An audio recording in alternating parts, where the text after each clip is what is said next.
Sub compact SUV के competitive segment में Skoda की काइलॉक और किया की सीरोस के बीच की टक्कर एक इंटरेस्टिंग बैटल है, जहां स्ट्रेटजी, एग्जीक्यूशन और मार्केट डायनामिक्स काफ़ी इंपॉर्टेंट रोल प्ले करते हैं। दोनों गाड़ियां कुछ ही महीनों के डिफरेंस में लॉन्च हुई थी, लेकिन इन्होंने कस्टमर्स का अटेंशन अट्रैक्ट करने के लिए बिल्कुल अलग राह चुनी। अब जब दोनों को मार्केट में 6 महीने हो चुके हैं, तो उनके बीच सिर्फ 657 यूनिट्स का सेल डिफरेंस है, जो ये दिखाता है कि ये सेगमेंट कितना फियर्सली कॉम्पिटिटिव है, जहां शुरुआती इम्पैक्ट के साथ साथ लॉन्ग टर्म प्लानिंग भी काफ़ी सरप्राइजिंग रिजल्ट ला सकती है। जब किया ने जनवरी 2025 में अपनी सीरोस को लॉन्च किया, तो उसने एक धमाकेदार शुरुआत की। पहले ही महीने में 5546 यूनिट बिक गई।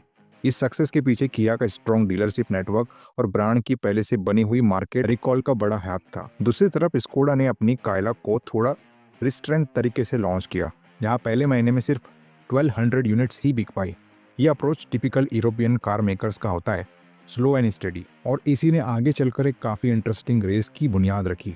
सीरोस ने अपनी शुरुआती मोमेंटम को बनाए रखा और लॉन्च के बाद के महीनों में भी इसकी सेल्स 5000 यूनिट के ऊपर ही रही।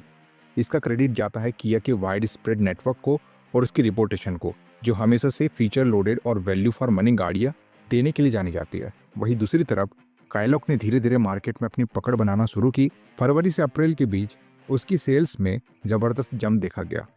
ये ग्रोथ इतनी स्ट्रॉन्ग थी कि काइलॉक स्कोडा का बेस्ट सेलिंग मॉडल बन गया और ब्रांड के रिकॉर्ड ब्रेकिंग मंथली सेल्स में मेजर कंट्रीब्यूटर साबित हुआ। लेकिन जून में पूरा गेम पलट गया। सीरोस की सेल्स में 78% का तीखा गिरावट आया, जबकि काइलॉक ने अपने कंसिस्टेंट नंबर्स को मेंटेन किया। इस शार्प रिवर्सल ने मोमेंटम स्कोडा के पक्ष में कर दिया। चाहे ओवरऑल क्यूमुलेटिव सेल्स में अब भी किया सीरोस थोड़ा आगे हो। किया ने सीरोस को एक प्रीमियम एसयूवी के रूप में पोजीशन किया था, जिसमें लेवल 2 अडास और पैनोरामिक सनरूफ जैसे सेगमेंट फोर्स्ड फीचर दिए गए, जो इसे कंपटीशन से अलग बनाते हैं। वही स्कोडा ने काइलॉक के थ्रू वैल्यू प्रोपोर्शन पर फोकस किया, जहां कॉम्पिटिटिव प्राइसिंग के साथ यूरोपियन इंजीनियरिंग का भरोसा भी मिला। ये कॉम्बिनेशन उन कस्टमर्स को काफ़ी पसंद आया जो रिलायबिलिटी चाहते थे, बिना प्रीमियम प्राइस टैग के। जहां किया को अपनी स्ट्रॉन्ग सर्विस नेटवर्क और हाई आफ्टर सेल सेटिस्फेक्शन का फायदा मिलता है, वही स्कोडा भी अपनी पुरानी सर्विस रेपुटेशन को सुधारने के लिए काफ़ी एफर्ट्स लगा रही है। काइलॉक की सक्सेस ये दिखाती है कि कंज्यूमर्स का परसेप्शन अब बदल चुका है। साथ ही स्कोडा अब काइलॉक का सीएनजी वेरिएंट लॉन्च करने का प्लानिंग कर रही है, जो फ्यूल एफिशिएंसी के सेगमेंट में इसे एक नया एज दे सकता है।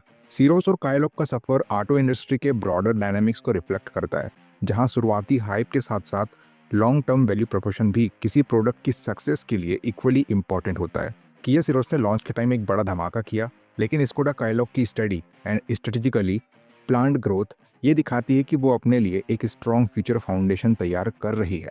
आज के टाइम में सीरोस और काइलॉक मिलकर कॉम्पैक्ट एसयूवी मार्केट का 7% हिस्सा कंट्रोल करते हैं, और आने वाले महीने काफ़ी क्रूशियल होंगे। ये डिसाइड करेगा कि किया सीरोस अपनी लॉस्ट मोमेंटम को वापस पा पाएगी, या फिर स्कोडा काइलॉक अपनी मेथोडिकल अप्रोच से इस सेगमेंट की लॉन्ग टर्म लीडर बन जाएगी। ये राइवलरी ऑटो इंडस्ट्री के बड़े चैलेंजेस और अपॉर्चुनिटीज़ का एक परफेक्ट एग्जाम्पल है, जो ये बताती है कि मार्केट लीडरशिप सिर्फ एक स्ट्रॉन्ग स्टार्ट से नहीं, बल्कि कंसिस्टेंट परफॉर्मेंस से मिलती है। ऑटोमोटिव सेल्स की इस तेजी भरी दुनिया में जुलाई का राउंड शायद स्कोडा काइलॉक के नाम रहा हो, लेकिन असली विनर का फैसला तो साल के एंड में ही होगा। अभी रेस बाकी है और दोनों कंटेंडर्स अपनी जगह बनाए रखने के लिए फुल गियर में है।